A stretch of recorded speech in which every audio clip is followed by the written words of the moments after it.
Maraming salamat. Good morning po sa umagang ito. Alam ko po na tayo pinagpala ng Diyos sa kabila na dumaan ang bagyo sa buhay natin. Bagyo sa buhay natin, bagyo sa mundo. Now, mayroon na akong kunting kwento tungkol sa bagyo na dumaan doon sa Makinit, no? Nung araw na yun, parating yan ang bagyo. So, ang mga tao, balisa, taranta, kung kaanong gagawin. Tapos yung mga bangka nila kung saan daw itatago, malalaki o maliliit. So, nung araw na yun, nung hapon na yun, lahat sila nagtago dito sa may kay Gunter. Tapos sabi namin, paano itong mga bangka natin maliliit, saan natin ito itago?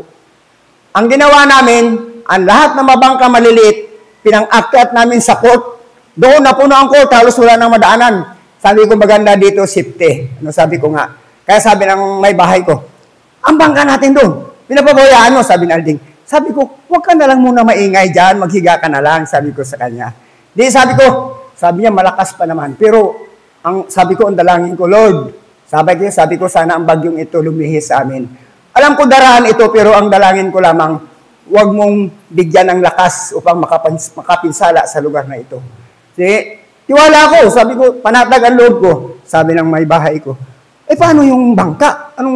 Sabi ko, huwag ka mag-alala, safety na yun. At saka, sabi ko, alam ni Lord na hindi niya pabayaan yan kasi yan lang ang hanap buhay natin. Doon na kami sa bahay.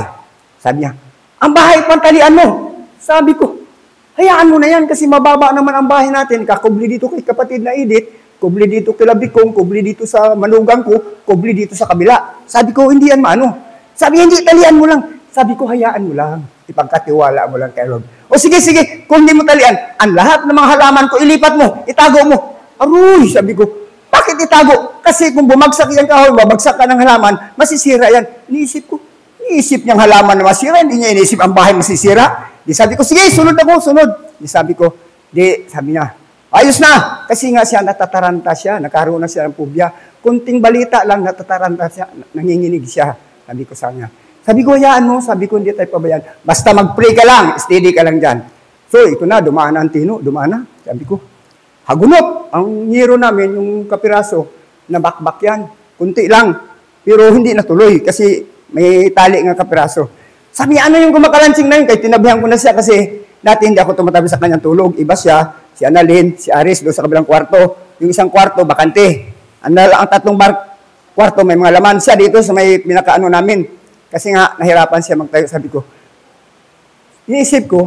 ko, baka mas lalong mataranta kasi ayaw niyang patabi. Sabi niya, tabi na lang tayo. Sabi ko, sige. Di, tabi kami. Yun, kumalampag na naman. Sabi niya, ang nyero kumalampag na naman. Sabi ko, o sige, tingnan ko. Di, bubukas ako ng pinto. Ay, wag ka nang lumabas, baka matamaan ka ng nyero. Sabi ko, o sige, dito na lang, kalmanti ka lang. Pag gumano na, plak. Ano na naman, sabi ko, tahimik ka na lang. Tapos ito na, pagka umaga, sabi ko, pambihira tong Tino na to. May asawa pala siyang si Tina. Sabi niya, bakit may asawang si Tina? Sabi ko, isipin mo si Tino, umalis. Tapos si Tina dito sa ulo ko. Ngayon, dinala niya si Tina, kaya ang ulo ko ngayon, barot-barot. Yan. Di ba? Sabi ko sa kanya, hayaan mo lang. Tapos ito pa, saka sa buhay ni Alding, ikukwento ko lang ng konti ha. Salamat sa inyo sa panalangin nyo. Salamat. At ganun din sa mga kapatid natin na nagbigay pinansyal sa amin, maraming salamat sa inyo. At ako napapaiyak lang dahil nandiyan kayo lagi sumusuporta sa kanya. Pero sa kalagayan ni Alding ngayon, okay na. Kasi pinapabayaan ko na siya eh. Hindi ko na kinukonsinti kasi lahat, pati pagbihis, pagpaligo, pagtimpla ng kape, lahat. Sabi ko sa kanya, unti-unti na gagawin mo sa sarili mo kasi wala ka na ibang sakit eh. Wala na siyang gamot iniinom, herbal na lang, tapal-tapal na lang. Ngayon natuto na siyang bumangon. Siya mag-isa, natuto na siya magtimpla ng kape, magkain, siya na lang sumasandok, magligo, lalagyan ko na lang ng tubig doon sa CR. Tapos may timba doon, siya nang sumasalok, siya nang naghilo. Dati ako yun, magpaligo, maghubad, magdamit, sa kanya lahat. Tapos kaninang umaga, sabi ko sa kanya, wag na mag-diaper. Sabi ko, may 5,000 ng gastos natin sa diaper.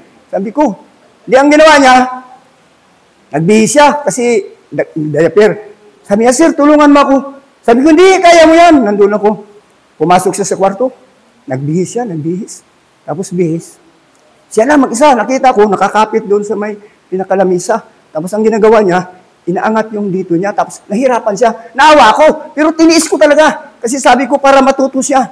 Tiniis ko, tapos napilitan siya, nakapasok, tapos kabila naman, nakapasok. Paglabas niya, sabi niya, nakasuot na ako mag-isa, pero nahirapan ako ng sakit. Tapos ngayon, paalis na ako. Nakabihis na ako ito. Sir, magbibihis uli ako, kaya nakaihi ako sa panty. Oh, tulungan mo. Sabi ko, nakaya mo na kaninang umaga, makakaya mo rin ngayon. Sabi ko, pag inaasa mo lagi sa akin yan, ay hindi ka maging malakas yan, hindi ka matuto yan. Tapos sabi niya, sige na nga, umalis ka lang. Ang dami mong daldal eh. Di, umalis ako, kunwari. Pero sinilip ko kasi naawa ko, baka matumba.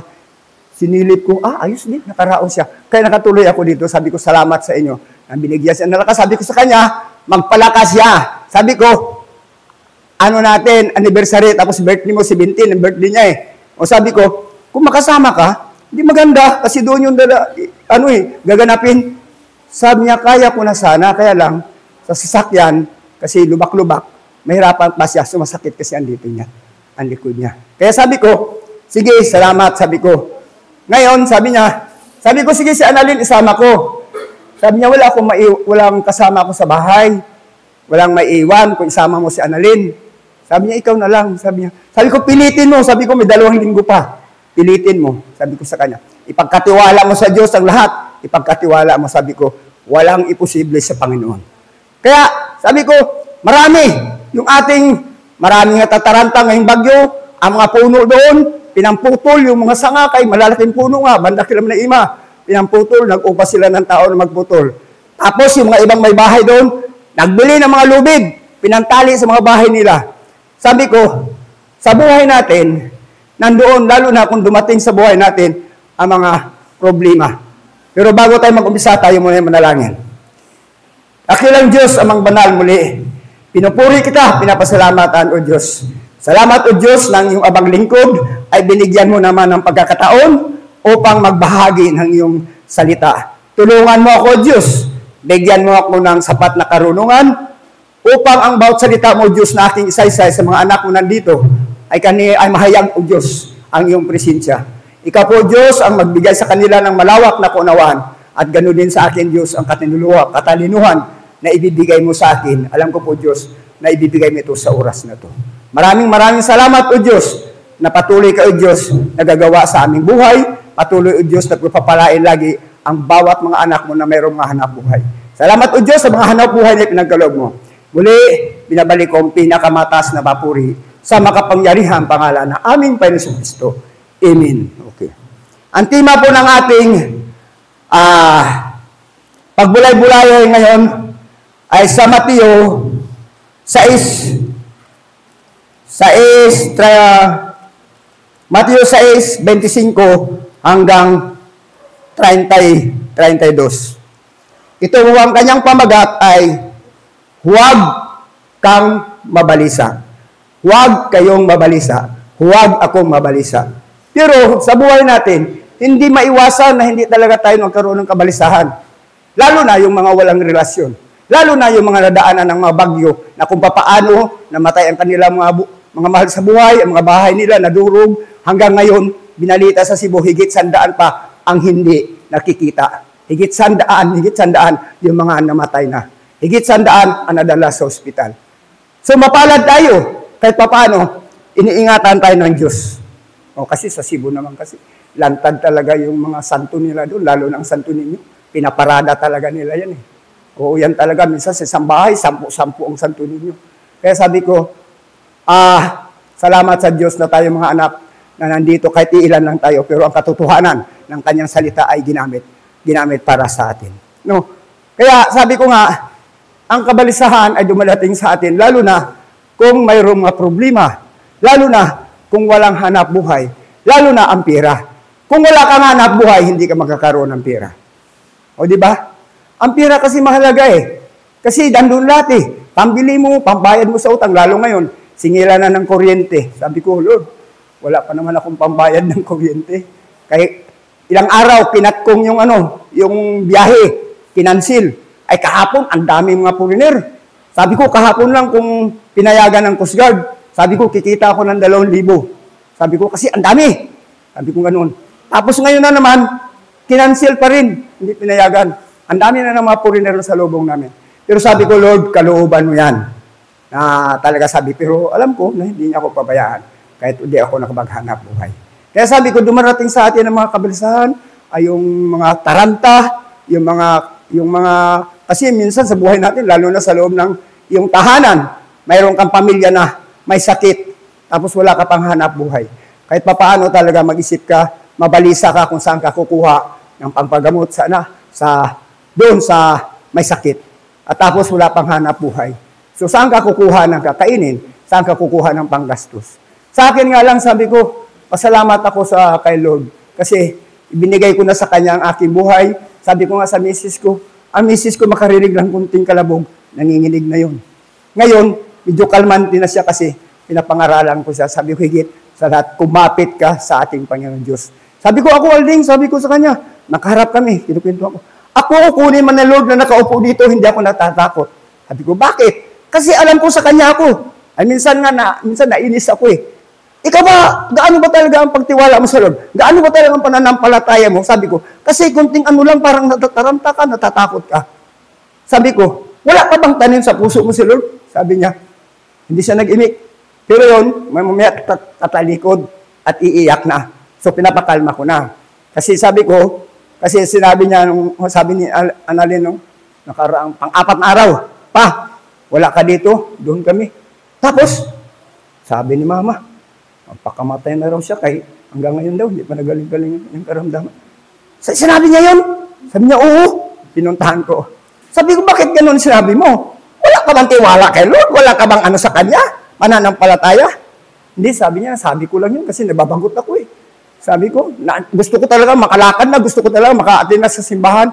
Sabi ko, wag mong madaliin. Sabi ko, may plano ang Diyos sa iyo yan. Sabi ko, bakit nandiyan pang karamdaman mo? Alam ng Diyos yan kung ano iniisip mo. Alam ng Diyos yan. Sabi ko, ipagkatiwala mo lang sa Kanya. Sabi ko sa Kanya. Tapos sabi niya, tulad yan. Sabi niya, may bayaran tayo sa kuryente. Tulad yan, wala na tayong bigas. Kahapon nagbigay ng ayuda. Tigli 5 kilo sa nabagyuhan. 2 sardinas, at saka laki yata yun. 3. O di ayos na, sabi ko sa Kanya. Tapos, ayun, si Jojo, nagpalinis ng bangka.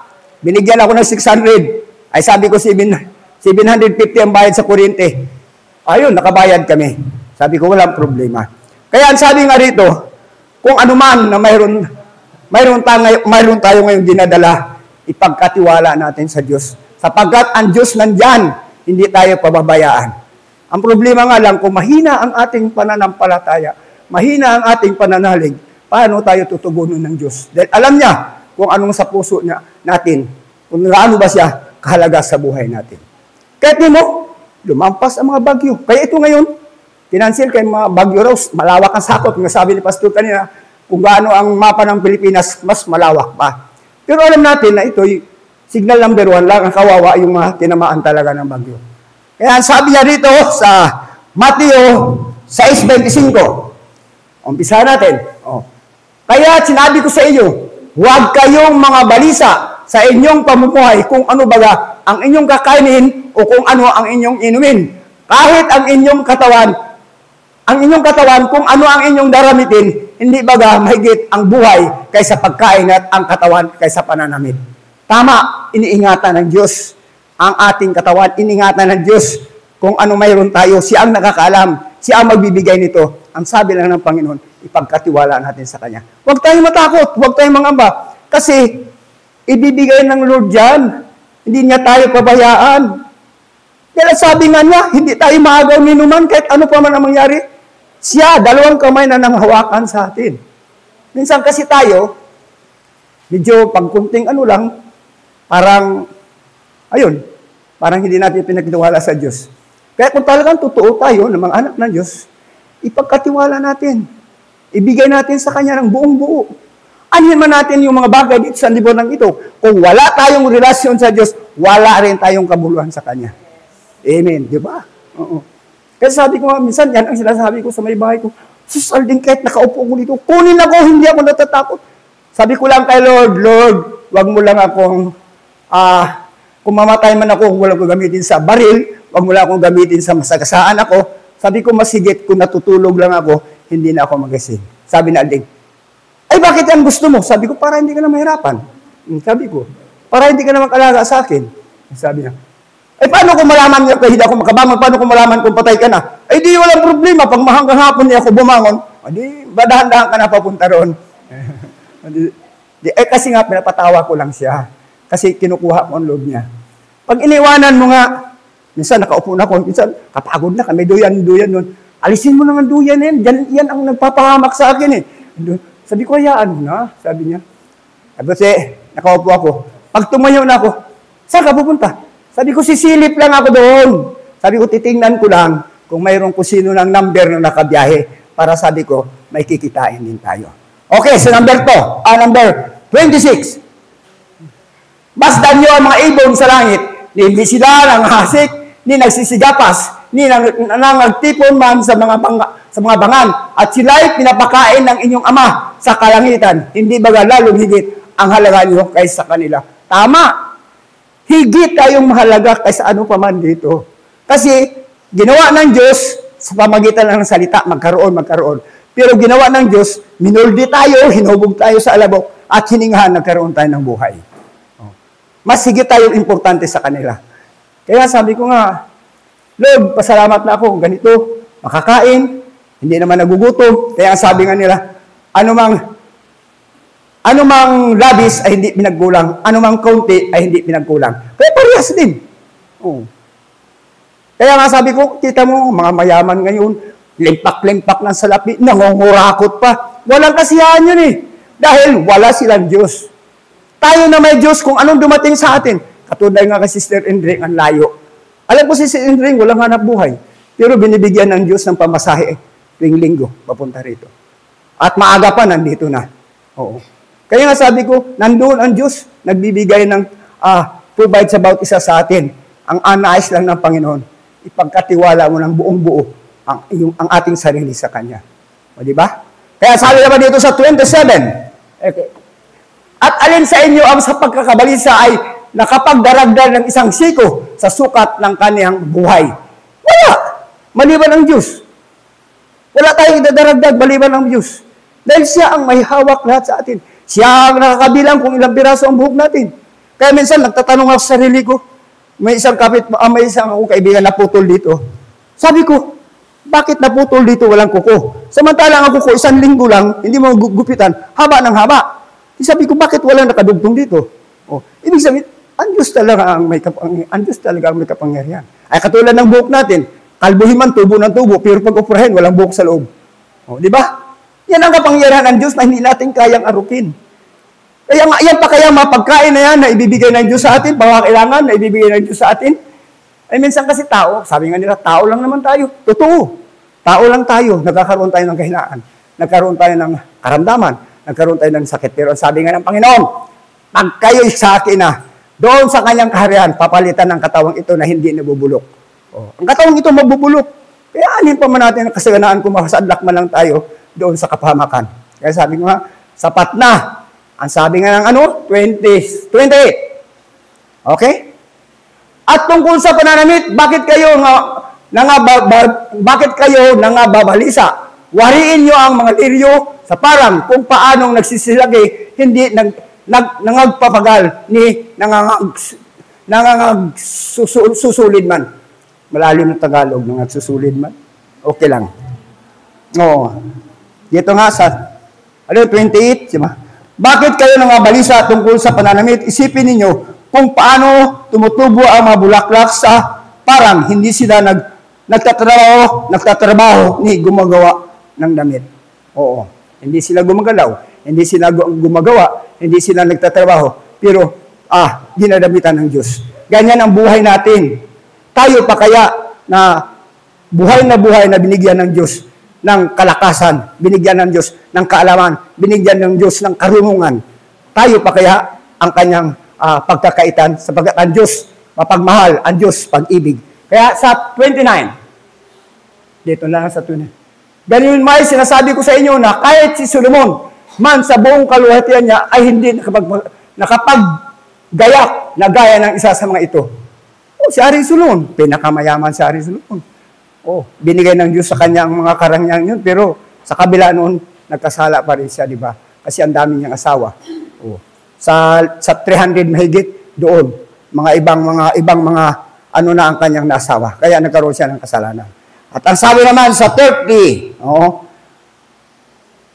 ngunit kung pinaramtan ng Diyos ng ganito ang damo sa parang, na ngayon ay buhay, at sa kinabukasan ay ginagatong sa kalan. Hindi ba lalong-lalo na kayong paramtan niya o kayong mga kakaunti ang pananampalataya. Yun. Parang sa salita na yan, parang nagdaramdam ang Diyos sa atin kasi parang wala tayong tiwala sa Kanya. Kasi nga, tayo pa kaya na tayo higit sa Kanya? Samantalang yung mga damo na yan sa parang, mga kahoy na yan, mga bulaklak na sa parang, kapag natuyuan, ginagatong lang, tayo, mas mahalaga talaga sa Kanya. Ang sabi lang ng Panginoon, huwag tayong mabalisa, huwag tayong mataranta, huwag tayong matakot. Ang sabi nga, kahit saan pa pumunta, nandoon ang Panginoon. Okay, sa 31. Kaya huwag kayong mga balisa pero dito, kaya huwag kayong mag-alaala. Okay. Na magsabi, ano ang aming kakanin, o ano ang aming iinumin, o ano ang aming daramtin. So dito, sinabi niya, huwag kayong mag-alala na baka kayo tapusin sa pagkain, inumin, o damit. So, kaya, yun na talaga ang paalala ng Diyos. Huwag tayong mag-alala. Huwag tayong mag-isip kung ano pa man. Kaya sabi ko nga, Lord, ngayon, bukas paanahin mo ako, pabiyahin mo ako. Sabi ko, kapos ang aking pamasahe. So kahapon nakabiyahin ako isa bago biglang pinatigil. Pinatigil. Sabi ko, pinatigil niya. Tapos, ang kasama ko, ang dami, may 3, may 4. Susunod, may sinundan ako. Ang karga, 4. Ako sumunod, 1. May sumunod naman sa akin, 4. Sabi nga nila, sabi ko, Lord, ang iyong kalooban ang masusunod, hindi aking kalooban. Kasi pag nakasakay ka ng 4, kulang-kulang 700 ng bayad sa'yo sa 2 oras. Pero kung isa lang, 320 lang sa 2 oras. So, di ibig sabihin, yung 320, mabawasan mo pa yung pagkain, babawasan mo ano. Tapos sabi ko kay may bahay ko, akin na lang yung 300. Sabi niya, ay paano naman ako, wala ako pambiling tinapay na Hansil na walang palaman. Yun ang kanyang merenda. O sige, ibibigay ko na lang sa iyo ang 100. Sabi ko, aking 120. Ay, napataon, walang ulam. Aroy, magbili na naman tayo ng itlog. Ilang bilhin mo itlog? 10. Ay, ilang kami, 4 sa bahay, divide na yan. Sabi ko, 8 lang, tig-2 lang tayo. Sabi ko, aroy, kapos na pamasahe. At pinanghalungkat ko mga barya. Sabi ko, okay lang. Sabi ko, ang mahalaga. Sabi ko, nandito ang presensya ko sa Panginoon. Lalo na ngayon, na ginagamit niya ako sa kanyang salita na magpapahayag dito. Pasensya na, hindi nahapo. Okay. Sa 32, sapagkat ang lahat ng mga bagay na ito ay siyang pinaghanap ng mga hintil. Gentil yan, hintil. Yamang talastas ng inyong ama sa kakalangitan na kinakailangan nyo ang lahat ng mga bagay na ito. O, alam ng Diyos na kailangan natin ang mga bagay na ito. Alam ng Diyos kung anong pangailangan natin. Hindi pa man natin hinihingi. Iniisip pa lang natin, alam na ng Diyos. Kaya ibibigay niya ang katugunan sa mga bagay na yan. Okay? Sa please, mamaya na yan. Dito sa unang Pedro 5:7. Okay? Unang Pedro, na inyong ilagak sa Kanya ang lahat ng inyong kabalisahan sapagkat kayo'y pinagmamalasakitan niya. Tama. Ang sabi niya dito, ipagkatiwala ninyo sa Kanya ang inyong mga alalahanin sa buhay sapagkat siya ay nagmamalasakit sa inyo. Maliwanag. Ipagkatiwala. Lahat. Hindi man sinabi na Panginoon, 3 lang. Hindi, lahat. Kung ano man problema natin, ipagkatiwala natin sa lahat. Maging ano man ito, ibigay natin sa Kanya sapagkat siya ang nagmamalasakit sa atin. Di ba? Siya ang nagbibigay ng mga bagay na pangailangan natin. Alam ng Diyos yan kung anong kailangan mo. Alam ng Diyos yan, kung kailangan mo ganito, ibibigay niya sa iyo yan. Sapagkat, ang sabi lang niya, ipagkatiwalaan niyo sa Kanya. Pero kung hindi, ang sabi nga niyo, sariling diskarte ko to. Wala mangyari sa sarili mong diskarte. Dahil sarili mo lang yan.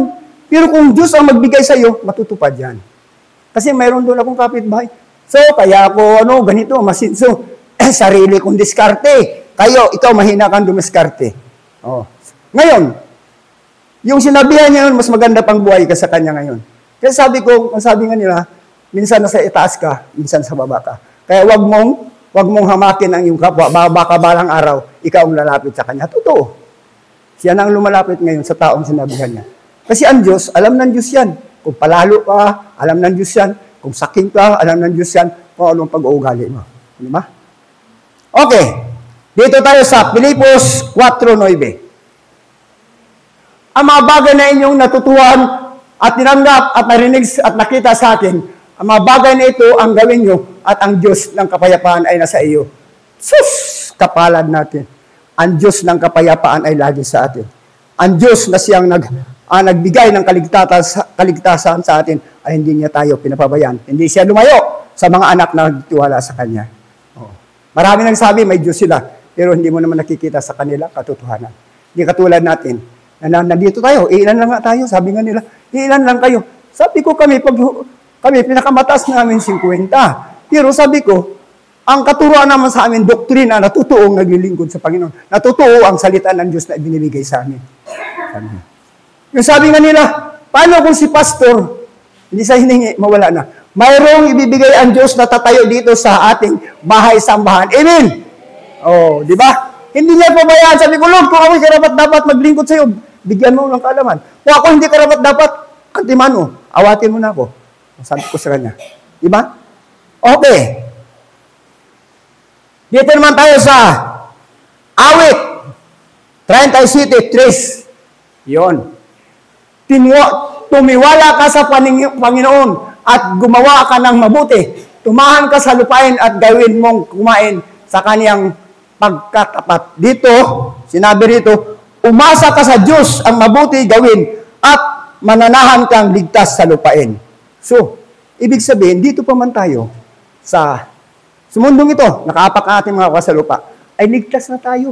Bakit? Sapagkat ng Diyos siya. Siya ang nag-iingat. Sinabi niya, no, umasa ka sa Diyos. Ang mabuti ay gawin. Hindi naman sinabi ng Diyos, ay sige, magpakayaman ka, magpaksama ka para yumaman ka, para maging maganda ang buhay mo. Hindi. Sabi niya, umasa ka sa Diyos, ang mabuti ay gawin, at mananahan kang ligtas sa lupain. Tayo, walang mayaman sa atin, walang minulari sa atin, pero masaya tayo.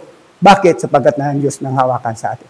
Bakit hindi tayo gumagawa ng masama para sa ikakaluwag ng ating pamumuhay? Bakit? Kasi may takot tayo sa Diyos. Oo, may takot tayo sa Diyos. Di mo walang takot sa Diyos. Hanggang ngayon, kaso. Samantalang yung limpak-limpak nila sa lapi kung saan namin nilagay. Tayo, kumita ng kunti, may makain lang, masaya na tayo. Nagpapasalamat na tayo sa Diyos, yung sabi ko sa may bahay ko. Mayroon man tayo o wala, magpasalamat ka. May sakit ka man o wala, magpasalamat ka pa rin. Sabi ko sa kanya. Kasi binibigyan ng Diyos ang karamdaman sa atin eh. Kung di tayo bigyan ng karamdaman, baka makalimutan na natin siya. O, di ba? Kung walang pagsubok sa atin, wala. O, sasabi na, patilising-plising na lang. O, ganun. Tapos minsan, di ba, may mga taong sinubok talaga. Ayaw ko kung subok yun, sabi nila. Na binigyan ng pagkatapos, nung, di ba, Yolanda, ang dami, halos puno-puno ang simbahan. O, nung matapos ang Yolanda, ayun, tiwang-wang uli ang simbahan. Bakit? Wala sa puso nila ang salita ng Diyos. Gumagamit lang sila ng gano'n kasi nandoon sila sa kagipitan. Oh. Okay. Sa 4. Yan. Magpakaligaya ka naman sa Panginoon at bibigyan ka niya ng nasa ng inyong puso. Nasa dito. Tayawin mo, hanapin ang kaligayahan at ang pangarap mo iyong makakamtan. Wow. Sa Diyos mo lang hanapin. Ano man ang iyong hiniisip, ano man ang iyong mga pangarap, makakamtan mo sapagkat ang Diyos ang magbibigay. Di ba? Oo. Tapos sa 5, okay. Ang iyong sarili sa Kanya ay talaga tutulungan ganap kapag ikay nagtitiwala. Italaga.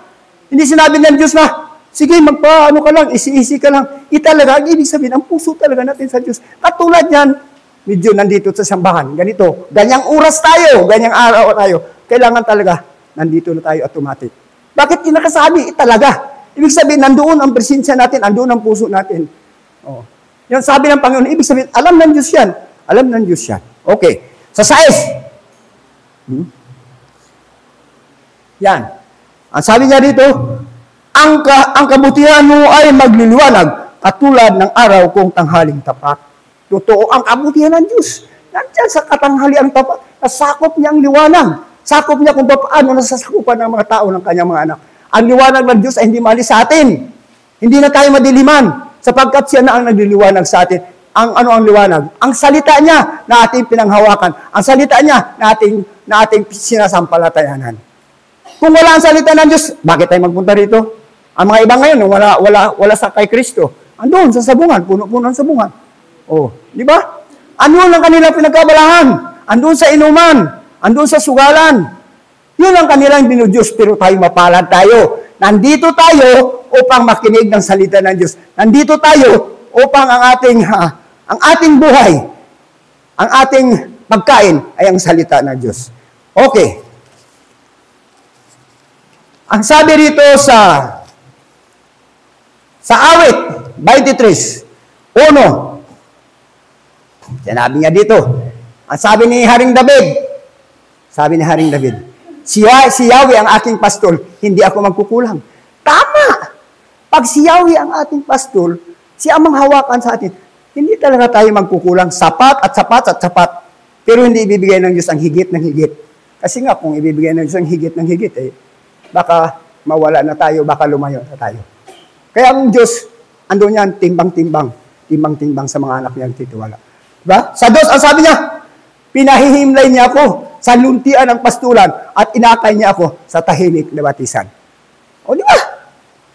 Pinahimlay sa talagang saganang pastulan, ibig sabihin sagana, wala ka nang intindihin, kundi baga doon magpasarap ka na lang sa buhay. Yun ang nais ng binigay ng Diyos kay Haring David. At ang sabi niya, ipinahimlay niya sa tahimik na batisan.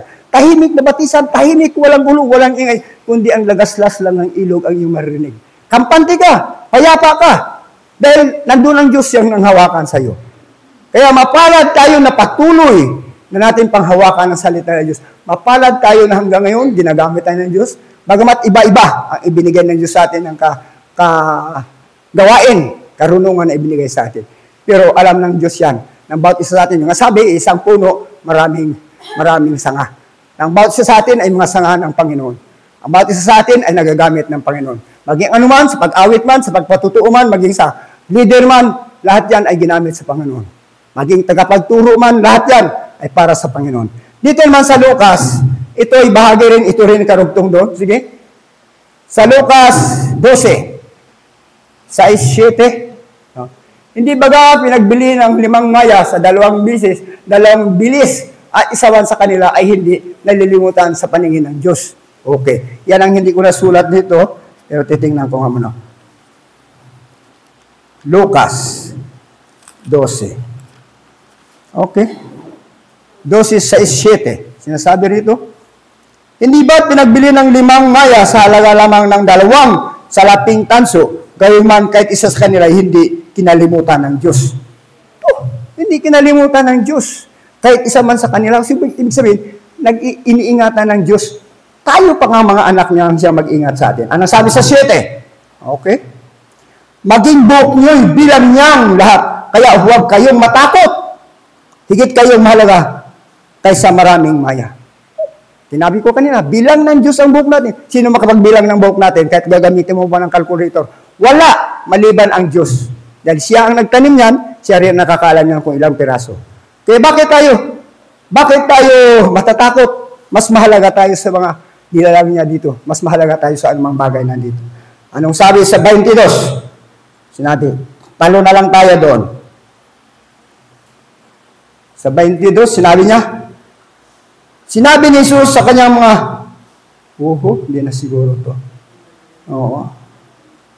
Okay, 22. Sinabi ni Jesus sa kanyang mga alagad, kaya't sinabi ko sa inyo, huwag kayong mabalisa tungkol sa inyong buhay at sa inyong kakanin o tungkol sa damit na kailangan ng inyong katawan. Sinabi ng Diyos to Pagkatapos sa 23, sapagkat ang buhay ay higit kaysa pagkain at ang katawan kaysa damit. So ito na rin yung kanina sa 6, sa Mateo. Pero ito ay kasama pa rin to. Sa 24, tingnan nyo ang maawak, hindi sila nagtatanim, ni umaniman, wala rin silang imbakan o kamalig, ngunit pinapakain ng Diyos, higit kayong mahalaga kaysa mga ibon. Paulit na lang to. Higit tayong mahalaga sa mga maibon, higit tayong mahalaga sa mga bagay nandito. Bakit? Sapagkat tayo yung mga anak ng Diyos. So, diba? Ang sabi rito sa Sa 25, ito rin, sino sa inyo magpagpadagdag ng kanyang buhay ni kahit isang oras dahil sa pagkabalisa? Kung hindi nyo, sa 26, kung hindi nyo magawa ang kayong kaliit na bagay, bakit kayo nababalisa tungkol sa ibang mga bagay? Sa 27, tingnan nyo ang mga bulaklak sa parang, kung paano sila lumalago, hindi sila nagtatrabaho, ni humahabi man. Ngunit sinasabi ko sa inyo, kahit si Solomon sa kanyang karangyaan ay hindi nagpagdamit ng kasing ganda ng isang bulaklak. Isang bulaklak na ito. Sa 28, kung dinadamitan ng Diyos ang mga damo sa parang na buhay, ngayon at kinabukas ay ginagatong sa kalan, kayo pa kaya, kay liit ng inyong pananampalataya, napakasakit. Kay liit ng ating pananampalataya. O, di ba? Ibig sabihin, maliit lang, parang buhangin lang. Kaya, nandoon pa rin ang ating pagkabalisa, andoon pa rin sa ating pagkabagabag, andoon pa rin sa ating mga problema. Kasi sinabi dito, kay liit ng pananampalataya. Pero hindi, alam ko tayo mga anak ng Diyos, ay hindi maliit ang ating pananampalataya. O sinabi lang niya dito, o dahil, at ang sabi niya dito, saan ba yun? Lucy? Pero nawala. Okay. Ang sabi niya dito sa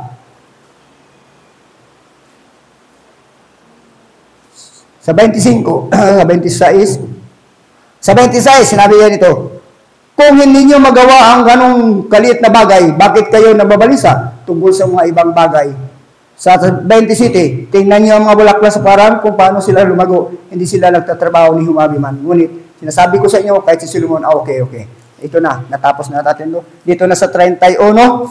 Okay. Dito sa 29 muna. 29. Sinasabi rito, kaya huwag kayong labis na mag-isip kung saan kayo kukuha ng kakanin o inumin. Huwag na kayong mangamba.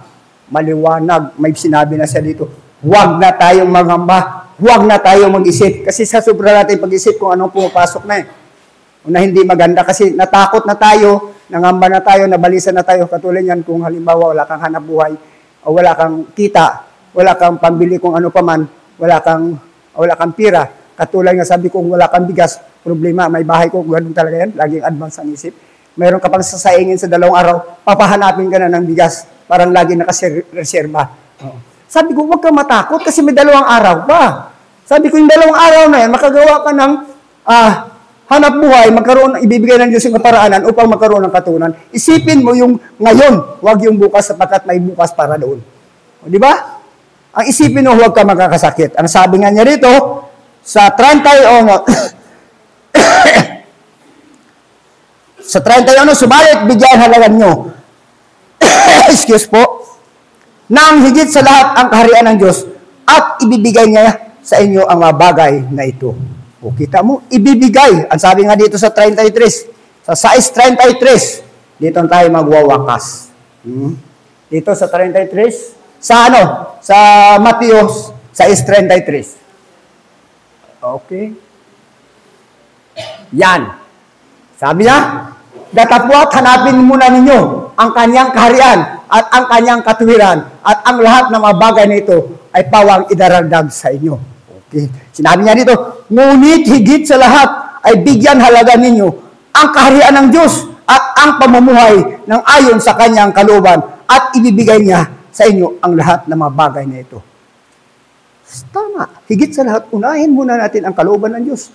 Higit sa lahat, higit siya na ibig sabihin, ano man ang ginagawa natin, ano ang hanap buhay natin, unahin natin ang papasalamat sa Diyos. Unahin natin ang panalangin para sa Diyos. Unahin natin ang kalooban ng Diyos, hindi yung ating kalooban. Kasi pag ang ating kalooban, ang ating sarili na nasusunod, wala talaga. Palpak talaga. Oo. Kasi ang sarili lang natin, hindi natin ibinigay sa Diyos. Ang sabi nga ng Diyos, ibigay mo lahat. Hindi naman sinabi ng Diyos, mag-iwan ka para problemahin mo. Hindi, ibigay mo lahat sa Kanya. Ang sabi ng Panginoon, maliwanag. Kaya nga, mga kapatid, ang aking masabi na anuman ang dumating sa atin, kasi nandito pa tayo sa mundong ito, marami tayong kasakitan, marami tayong kahirapan, marami tayong pagsubok. Ang nais lang ng Diyos, huwag tayong mangamba, huwag tayong mataranta, huwag tayong mabalisa. Ituon natin ang ating isip sa Panginoon. Ituon natin ang ating sarili sa Panginoon. Katulad ngayon, Nung nakaraang lipas na bagyo, laging lumilihis ang bagyo sa atin. Nagdaan man, pero hindi talaga iniingatan tayo. Mas lalo na yung mga anak ng Diyos na nagtitiwala sa ating Panginoon at higit sa lahat, ang ating pananampalataya ay mananatili sa Kanya. Maging anuman dumating sa buhay natin, kunin man tayo, masaya tayo. Bakit? Sapagkat sa piling tayo ng ating Panginoon si Kristo. Yun lang, tayo po'y manalangin.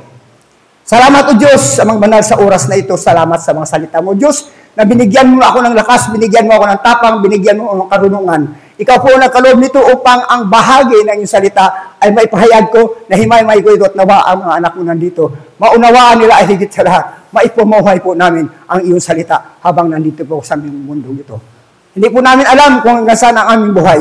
Sapagkat ang sabi nga habang nagdaragdag ang aming edad, lumiliit naman ang aming relasyon sa iyo. Pero salamat o Diyos sa bawat buhay nandito. Salamat o Diyos sa mga anak mo nandito. Patuloy o Diyos na pagpapalain ang kanilang hanap buhay. Patuloy din o Diyos na bigyan sila ng lakas at higit sa lahat, ilayo mo kami sa mabibigat na karamdaman. Maraming salamat po sa oras na ito. Muli, binabalik ko ang pinakamataas na papuri sa makapangyarihan pangalan ng aming Panginoon Kristo. Amen.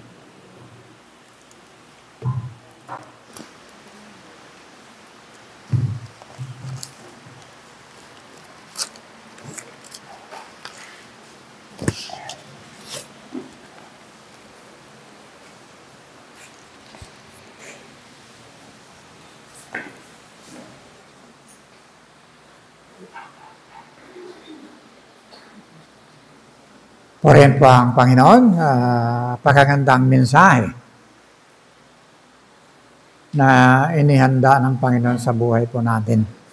Diba? Pinakikita po ito kung gaano kahalaga ang buhay. Diba? Yung iginagalaw po natin ngayon sa atin, yung nararanasan po natin ngayon, diba? Hindi ko alam kung nakapagtanong na kayo sa inyong sarili. Diba? Bakit ako naging tao? Natanong na ba niyo yan? Bakit ako naging tao? Ang dami nilikha ng Diyos yan. Mga halaman, lahat-lahat. Bato. Bakit hindi ako naging katulad ng mga yon? See? May purpose po ang Diyos sa bawat buhay ng bawat isa. Hindi kayo naging ganyan lang. May layunin ng Diyos sa buhay ng bawat isa. Kumbinsido po kayo? Ha? Ayan.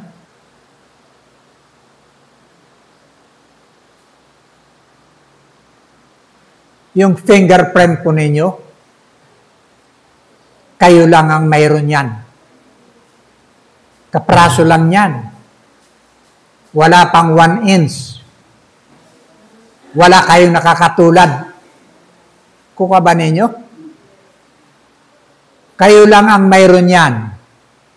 Sukatin mo yung mukha mo sa ruler, ilagay mong ganyan, ilagay mong ganon. Isa lang ang lapad niyan, halos. Pero wala kayong nakitang kamukha ninyo na ganon din. Yung mata, andyan, yung ilong nandito, yung bibig nandito. Meron na ba kayong nakitang kamukha ninyo? See? Ano nyo, kalimitan, pag tinanong mo yung tao, pagka tinanong mo yung tao, ano ang kahulugan ng buhay mo? See? Sabihin niyan, tulad ng isang awit lamang, may simula at mayroong katapusan. See? Ang sabi ng iba, ang buhay ng tao, tulad lang ng alamang. Paglukso, ano? Patay. See? Yun lang ang kahulugan ng buhay nila. See? Ang iba, yung iba kahulugan nila, ang buhay ay minsan sa ilalim, minsan sa ibabaw. Pag itong paniniwala mo, Ikaw lang ang naniwala sa buhay mo. Ha? Hindi mo nilalagay yung buhay mo sa kamay ng Diyos. Ang ganda ng mga talata ng kapatid na Sergio. Hindi ko na siya naririnig, pero sa talata na lang niya, doon ko nakikita. Ang sabi ng mga awit, 37, talatang 3, 4, 5. Ang iyong sarili sa Diyos mo ilagak. Sino may pera dito? Pinakakatiwala mo yung pera mo sa bangko? See? Ilagak. Pag nagtiwala kahit tutulungang ganap. Depende sa iyong pagtitiwala. Okay? Naranasan na namin yung buhay laging wala eh. Pero hindi kami ginutom ng Diyos. See? Sinong gusto magpa-adapt dyan? I-adapt ko pa. So yan. Dahil may Diyos akong pinagtitiwalaan. Yan ang buhay po natin. Alam mo kasi marami sa tao, inilalagay nila yung kanilang buhay sa kanilang sarili. See? Pag wala nang mahipo, mahali na siya. Wala ka nang ganang kumain. Aburido ka na. Saan mo kukunin ang kinabukasan? Di po ba? Paano kaya ito? Kumalansing na yung bigas ko. Lalagyan ko. Wala nang laman. Ikaw, nagpapatakbo ng buhay mo. Sa Diyos mo ipagkatiwala. Sabi diyan, ang iyong sarili, sa Diyos mo ipagkatiwala, tutulungan kang ganap. See? Nagiging problema po natin. Tayo nagdadala. Kaya aburido ka. Hindi ka makaugaga. Diba? Ganyan ang tao.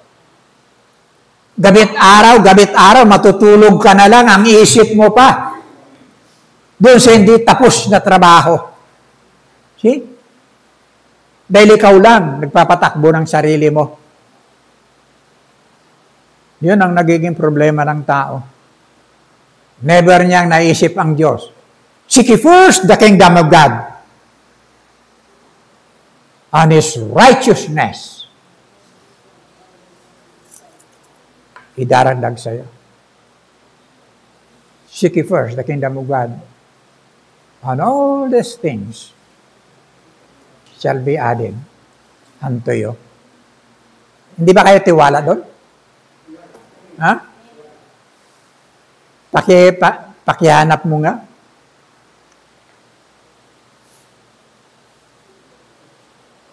Yung kaharian, hindi yan yung kastilyo na maliwanag. Yung paghahari ng Diyos sa buhay mo, na anumang dumating na problema sa iyo, no? May Diyos ka na pinagtitiwalaan na siyang nakakalam ng bukas sa buhay mo na pagtulog mo ngayon. Gising na. Hindi mo hawak ang buhay mo. Pag nahiga ka, hindi mo alam kung magigising ka pa sa kinabukasan. See? Umaasa ka lang. Ang dami natutulog na hindi na nagising. See? Meron akong kaibigan doktor diyan.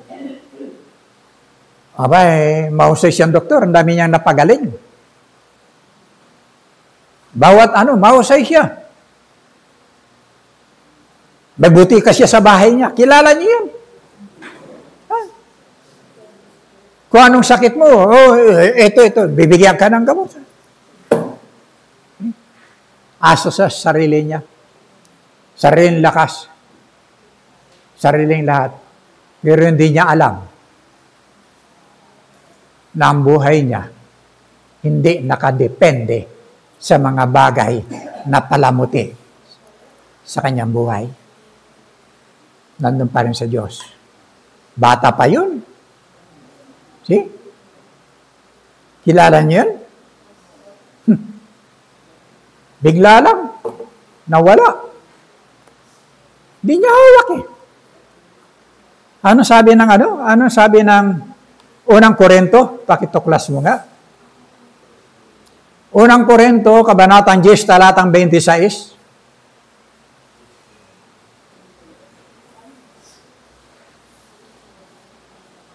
Sapagkat ang lupa ay sa Panginoon at ang kabuuan ng naririto. Wala ka. Hello? Meron ka bang pag-aari sa lupang ito? Alam nyo, once nawala na pong bisa yung gamot na tinitake mo. Once nakapos na yung kaalaman ng doktor. Once nawala ng kapangyarihan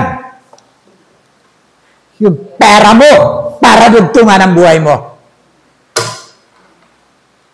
Once na nagbaw na ang pananalangin mo o ng mga mahal mo sa buhay para tulungan ka, nagbaw na sa kalooban ng Diyos. Tapos ka na. Wala kang kapangyarihan sa buhay mo para hawakan ang buhay mo, para dugtungan. Makahakbang ka pa ng isa, dalawa. Diyos lang. Kung ang Diyos na ito wala sa buhay mo, matulog ka lang, kumain, busog ka na, masaya ka na, peligro ka. Sinasabi ko sa iyo, peligro ka. Nilikha ka sa kawangisan ng Diyos, may purpose ang Diyos sa buhay mo, na sa bahagi ng lahat ng panuntunan ng buhay mo, simula sa sinapupunan, 9 na buwan na wala kang hinihinga, na malayang hangin, nabubuhay ka doon. Paglabas mo, may panuntunan ng Diyos hanggang sa pag-akbang mo, lahat-lahat, hanggang sa pagtanda mo, lahat ng yan, nasa panuntunan ng Diyos, hindi sa buhay mo. Hello? Tapos ikaw, araw ng linggo, wala. Araw ng puro ka, hindi ka makaugaga sa trabaho mo. Hindi mo maisip. Nasa bawat pintig ng puso mo. Nandun ang kapangyarihan ng Diyos. Bawat tiktak ng puso mo. Hindi ikaw. Hindi ikaw. Napakaganda ng mensahe. Napakaganda. Para ibalik mo sa iyong sarili. Ano ka ngayon? Lumalakad ka ba na walang Diyos sa buhay mo? Tingnan niyo paligid natin. Inuula na tayo lahat-lahat ng mga kalamidad, lahat-lahat ng corruption, lahat-lahat tao. Ginigising na tayo ng kalikasan ng Diyos. Pero ang tao patuloy pa rin. See? Nararanasan natin ngayon. Kita nyo, bubong na lang mga natitira. Hindi pa rin maintindihan ng tao yung kanyang kalagayan. Siya pa rin ang may hawak ng buhay niya. Pag hindi na niya kaya, matutulad lang siya kay Eman. Eman ba? Eman ba yun? Batang-bata. Siya lang ang may hawak ng buhay niya. Hindi na niya kaya. Never na naisip niya yung Diyos. At ito mangyayari ito. Pag wala kang Diyos, ito. Mga minamahal, kaya ka naging tao, minahal ka ng Diyos. Simula tubig pa lang, pagpintig mo na ganon, sa sinapupunan ng iyong magulang, nandun na po yung buhay na mula sa Diyos. See? Minahal ka ng Diyos. Pero ang problema, mas mahal natin ang ating sarili. Di ba? Sayang kikitain ko eh. Sayang yung mga anak ko. Kaya nga ako nagsisikap eh. Para sa kinabukasan ko. Pag dito lang kinabukasan mo, kabag-abag ka. ang kinabukasan mo sa piling ng Diyos. Ano pa? Seek ye first the kingdom of God and His righteousness, yung kanyang katuwiran, hindi ang iyong katuwiran. Kasi ang iyong katuwiran, kapos lagi. Mayroong ending, mayroong pagtatapos. Yan ang katuwiran ng tao. Okay? Pasensya na, Pastor, hindi ako nakapag-church kasi, ganito, ganyan. May dinaramdam ako. Bilangan lang tayo ng karamdaman, hindi kayo uobra sa akin. Wala na akong pandinig. One eye. Ito na lang, maliwanag. Pero pinapuri ko ang Diyos. Nakakapagsalita pa ako ng katotohanan. Kapatid, inanyahan kayo ngayon ang Panginoon.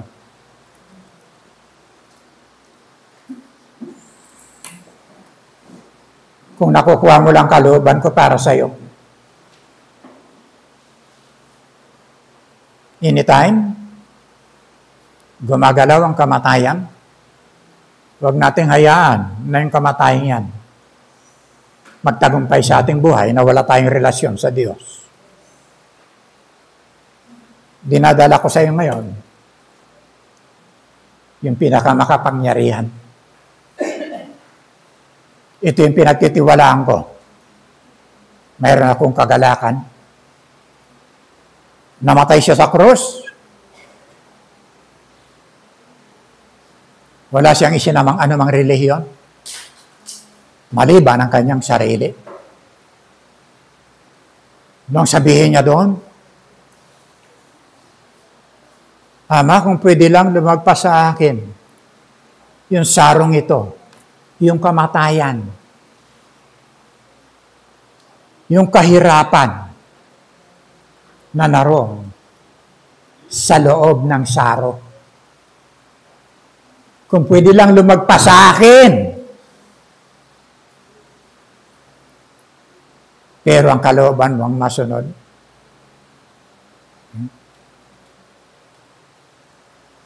Mas ninais niya na tunggain ang sarong ito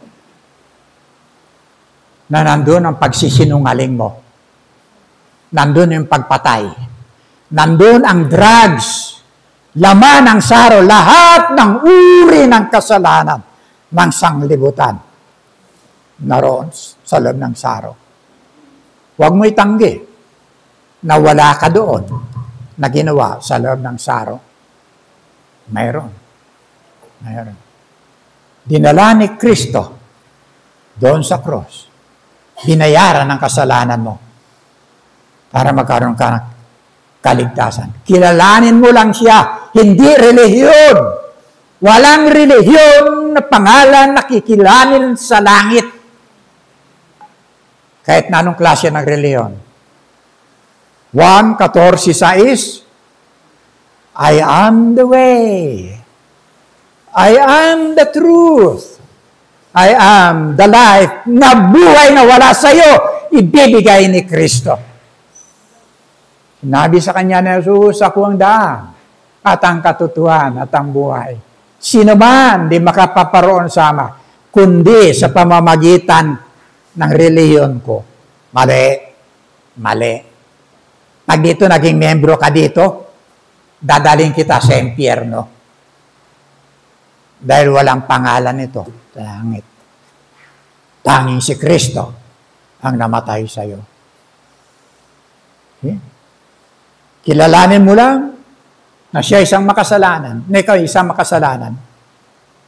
Okay? Pagsisihan mo ang iyong mga kasalanan. Anyayan mo siya sa iyong buhay.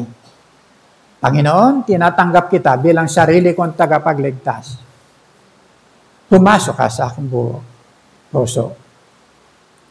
Pagarian mo ang aking buhay. Ngayon, magpakailanman. Kapatid, murahin mo ako ngayon. Dito sa gitna. Murahin mo ako, Pastor. PI ka. Alam ng Diyos na kung ano nasa iyong isipan. See? Alam ng Diyos kung ano nasa puso mo. See? Ngayon, kung magdesisyon ka, mas alam ng Diyos. Malaking Diyos na lumikha ng sanglibutan. Diyos na papasok sa buhay mo. Pray po tayo. Abang Banal, marami pong salamat. Salamat po sa katotohanan ng iyong mga salita. Salamat po sa buhay na walang hanggan. Sa pamamagitan ng aming Panginoong Hesukristo. Ama, paunawa mo po sa amin ang kahalaga ng aming mga buhay ay hindi sa lupa pong ito, kundi Diyos, yung bahagi ng buhay sa spiritual. Salamat, Ama. Mga minamahal, manatili po tayo nakayuko. Mayroon ba sa kalagitnaan ito na nais kumilala at tumanggap sa ating Panginoon Kristo? Taas mo lang yung kamay.